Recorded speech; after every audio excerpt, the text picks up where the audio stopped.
everyone. I'm Tracy Austin, and this is Tennis Channel Academy.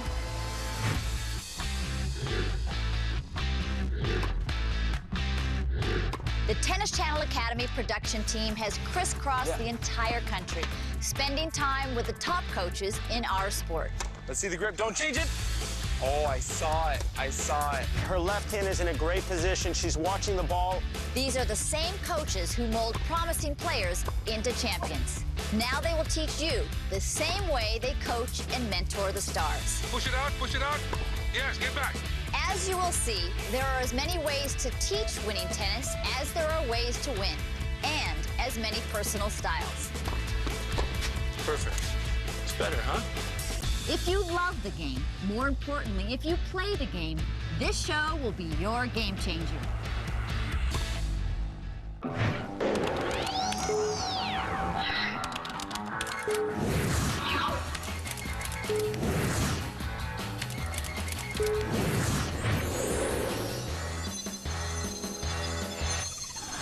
Modern tennis rewards the bold. In this Best of Tennis Channel Academy, we focus on offense. Whether your volleys lack pop or your approach shots need power, once you finish this show, you'll know how to finish your opponents.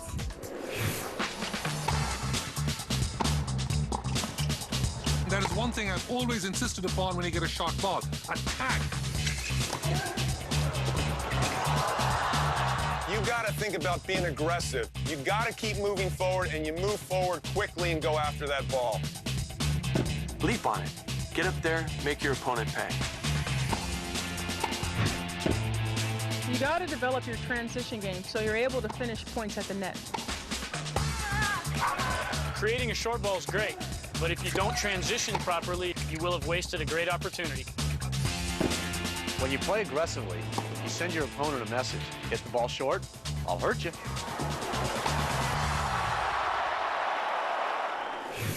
Nothing puts more pressure on your opponents than a well-executed serve and volley. Even if you only use it a few times a set, it keeps your opponents guessing. Now, our coaches show you how to effectively serve and volley. I was one of the last serve and volleyers of the modern era, and the advice I have for you is to not make it a game style, but make it a tactic. You'll be much happier with your results.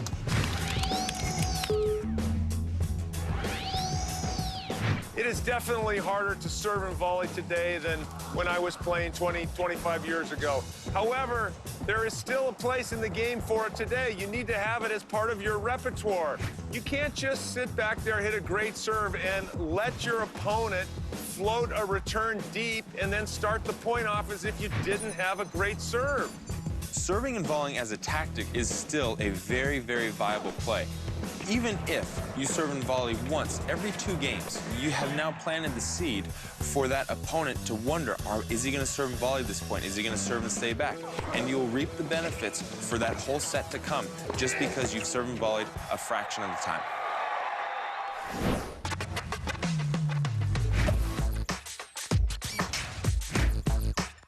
On the serve and volley, you got to get the toss into the court. Why? Because you want to explode up to the ball and be able to clear the baseline with your left foot.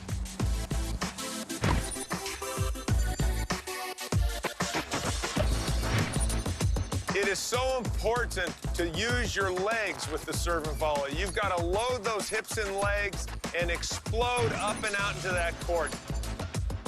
Sprint up to that tee as fast as you can. You split, and you're ready to go for that first volley. Good. We can't just throw the serve in and start the point when you're serving and volleying. The serve has to mean something. You have to make your opponent feel uncomfortable. Oh, nice. And what do I mean by making my opponent feel uncomfortable? I mean taking it out of his strike zone, making sure it's high on the backhand, wide on the backhand. Same thing on the forehand. Just get it wide, have them stretching out, or even jamming them into the body. What we don't want is if you're hitting serve after serve right in their wheelhouse, and then they're making you play low volley after low volley. We want nice, easy, high volleys.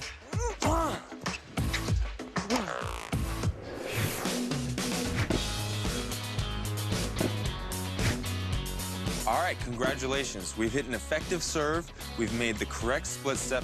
Now where do you go with the volley? Well, the answer can be subjective depending on your opponent, but general rule of thumb is if you hit a good wide serve, that opposite court is wide open. Go ahead and take it. All you need to do is a nice solid volley, and it's a winner guaranteed. I love that example. That's perfect. Notice where I hit my first volley. It landed almost in the middle of the court, but my opponent had no chance to track that down. Why? Because I hit such an effective wide serve, stretching him out. That's how it's done. So serving and volleying as a game style might be tricky, but if you implement it into your game as a tactic, it can be a powerful weapon. When you get the short ball, hit it. Our coaches give a clinic on the approach shot when Tennis Channel Academy returns.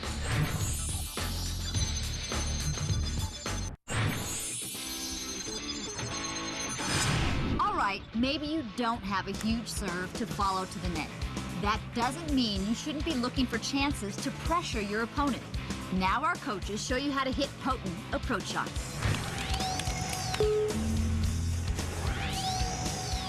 Attacking tennis is different today. Now you can't come to the net on a whim and a prayer. You have to make sure that it's on the right shot. Look for the short ball to be aggressive, hit it big, then come in and knock off the easy volley. Shot awareness is being aware of what ball is coming at you and where your opponent is in the court when he hits it. You're looking for the opponent to be on the defense. What do I mean by that? Is he stretched out? Is he far behind the baseline? What's the tempo of the point? You can see their level of balance and where they are, and that's when you take control of the court positioning and become really offensive and finish at the net. A tennis player, once they hurt somebody from the backcourt, has to anticipate the opportunity to move forward on that next shot. So he's going to scoot forward a little bit so that he's fully prepared when the ball does come short in the court.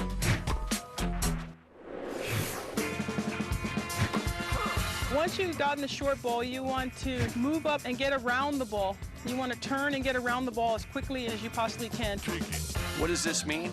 It means you do not make a beeline for the ball. When we run to it, we end up having to adjust at the end, right? We don't want to have to adjust. We want to measure our steps early. So clear that space. Get yourself to the side of the ball so that you have room to swing the racket and also the ability to flow through the shot so that you can continue to the net after contact.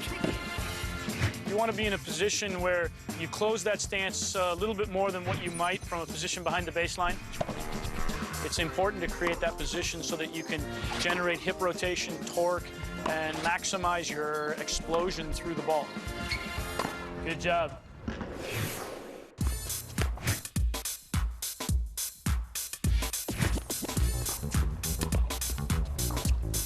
It's important to know when you're going to go cross-court and when you're going to go down the line with your approach shot. If I have a ball within 2 to 3 feet of the center of the court, you can go to either place because you can follow the ball and cover the next shot.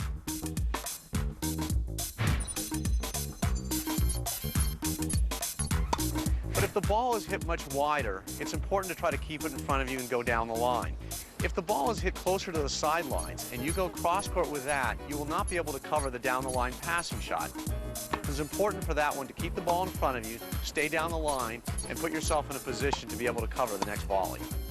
Where do I go after I've hit that approach shot? The easy answer is whatever direction you've hit the ball in, follow that line. Then you've automatically got the angle covered on the passing shot.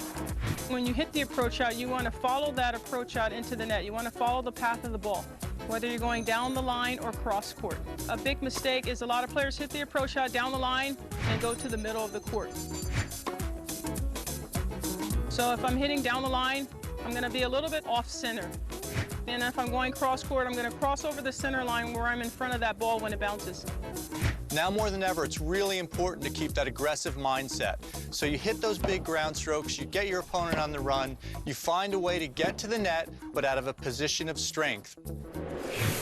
So you've hit a great approach shot and you've made it to the net. Now what? When we come back, Tennis Channel Academy coaches teach you how to finish at the net.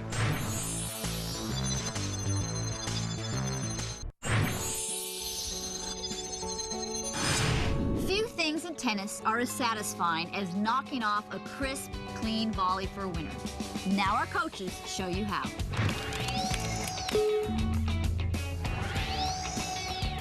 I still feel the volley is important in today's game.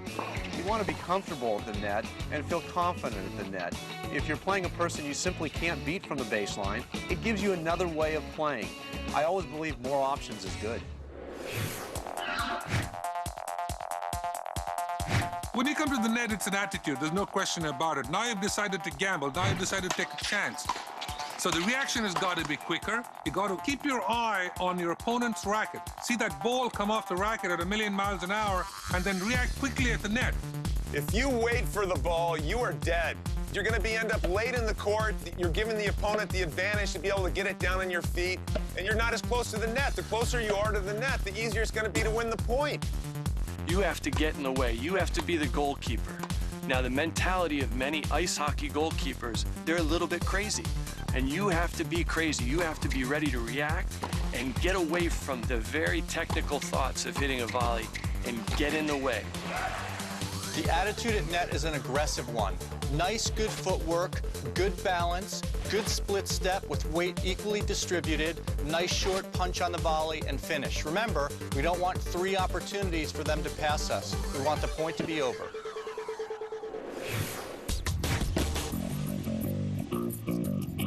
How do I get my body weight going through the ball? Well, it starts with a great split step. To get an efficient split step, it probably starts with a hop. Which foot you hop on, to me, is unimportant. What is important is the timing of the split step. So you see the ball, you see your opponent, wind up for that shot, you should hop, and then boom, a powerful split step. Now, this is a demonstration. I have completely stopped, but in a real match situation, you probably want to carry on a little bit afterwards. The legs control your body weight for the most part, so bending your knees and getting into an athletic position really makes it easier for you to move through that ball. You want to always step into the volley, pretty much in this motion. If you step into the volley, you're pretty much going to get a very, very good paced volley out of it. What you don't want to do is to step first and then volley later, or volley first and then step later. They both have to be together. One of the most common mistakes I see players make is they take one giant step when they volley. I call this the Neil Armstrong volley. With this, you will not get very much power onto the ball. The feeling I want to have when I make contact is that I'm moving. My back foot is moving through the ball. I then make a split step. My heels are off the ground, ready for the next ball. Regardless of how difficult the volleys are, one thing is a commonality. You are always moving forward. Forward for the high volley, forward for the low volley, and forward for reflex volley. You got to keep moving forward, and you move forward quickly and go after that ball.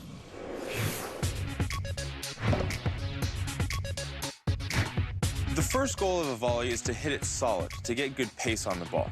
The biggest common mistake I see across the board are these huge, huge swings. Once you start taking big swings at the ball, there's a lot more room for error. In. Oh, big backswing? That's the way not to do it. There is no backswing. Perhaps marginal follow-through, but basically you're playing all the volleys right out in front of you. The ideal contact point for a volley is, of course, out in front. Everybody will tell you, out in front with the volley and punch it. You don't want to let it get behind you. If you start letting the ball get behind you, then you start lifting it up like this and using your hands. Turn the shoulders ever so slightly and then step to the ball. Split, shoulder turn, step in. Turn your shoulders, rack it up, step in.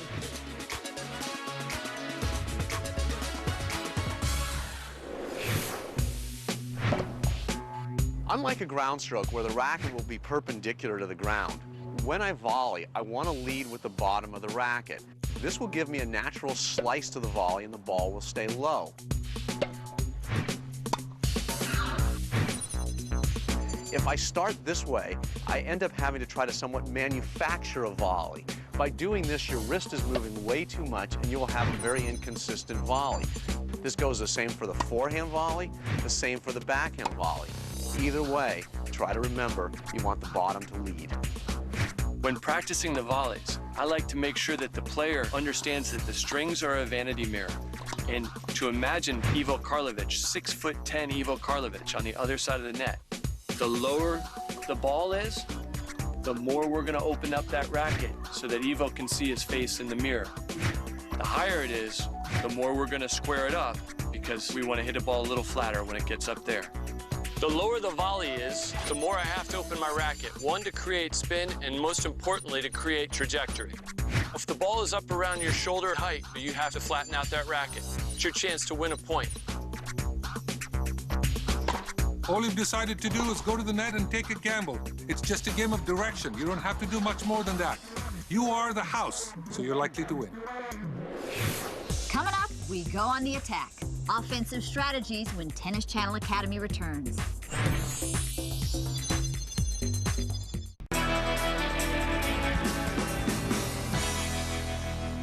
I'm Danielle Dotzenrod for Fit to Hit in 60. Good posture is important both off and on the court. I'm here with physical therapist and director of sports medicine for the ATP, Todd Ellenbecker, who's going to show us an exercise that we can do at home that will really help us with our posture. Danielle, not only will this exercise help your posture, but it also can help prevent shoulder injuries. So what I'm going to have you do is sit on this ball, and we're going to do a rowing exercise. Rowing exercise is a very simple exercise that most players already do in their training program. However, most people do it improperly. They bring their arms way too far back. So what we want you to do is just bring your arms back just to the plane of the body and then squeeze the shoulder blades together. It's extremely important that you have the shoulder blades in that retracted or squeezed together posture. So this is an excellent exercise to help prevent shoulder injuries and improve your posture. Thanks so much. I'm Danielle Dotzenrod for Fit to Hit in 60. There are endless ways to finish points. Now our coaches show you their favorite offensive strategies.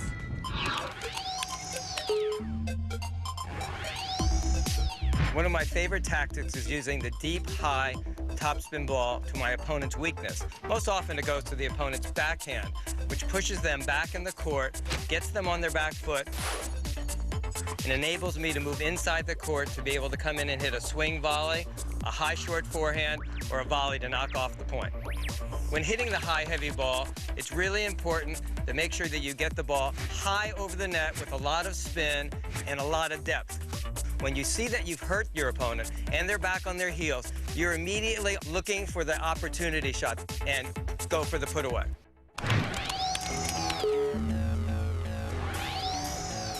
The drop shot could be a very effective tool in today's tennis.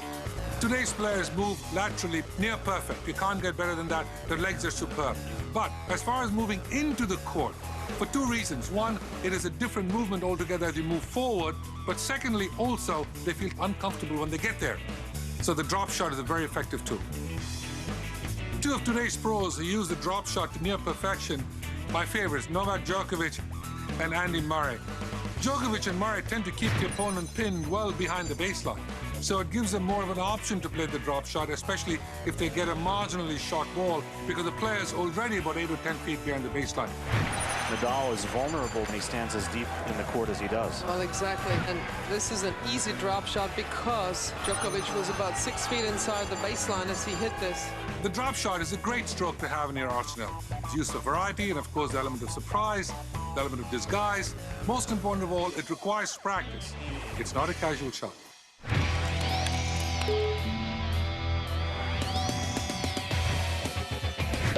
The baseline overhead, it's a smart percentage play. You have to take advantage of it. That ball is just sitting there for you to crush it. You gotta get behind it and move through it and take advantage of that chance you have to win the point. Players that let the ball bounce and hit a forehand, I look at it that they just don't, they're not comfortable with the baseline overhead. They've just let their opponent off the hook. They've lost the total advantage in the point. When hitting the baseline overhead, you don't go for the lines. You play the percentages. You get behind it, rip it, and give yourself margins. Good. That's a hell of an overhead. Your court position dictates offensive versus neutralizing that return. When you're on or near that baseline or inside, you're offensive. Make sure you're clear on that and you gain control of the point and you're really purposeful. For the offensive returner, you're trying to do two things. One, you're trying to take your opponent's time away, and two, get a big strike on the ball to put you in position to dominate the point from the word go. Well, it's hard to find a better example of an amazing return than Novak Djokovic's return at 40-15 down, double match point against Roger Federer in the 2011 U.S. Open. Now, the key to Djokovic's return on that point was the fact that he had gotten away from caring emotionally. He felt like he had lost. He was just going through the motions. And when you emotionally detach yourself from the result of the shot, you can relax enough to execute flawlessly. He stayed committed to that shot. He wasn't planning on playing the rest of the point. He was planning on executing that one shot, and then whatever came from there, he'd be ready for. And Djokovic says, you want more? Today's game is turning into first strike tennis, both on the men's and the women's tour.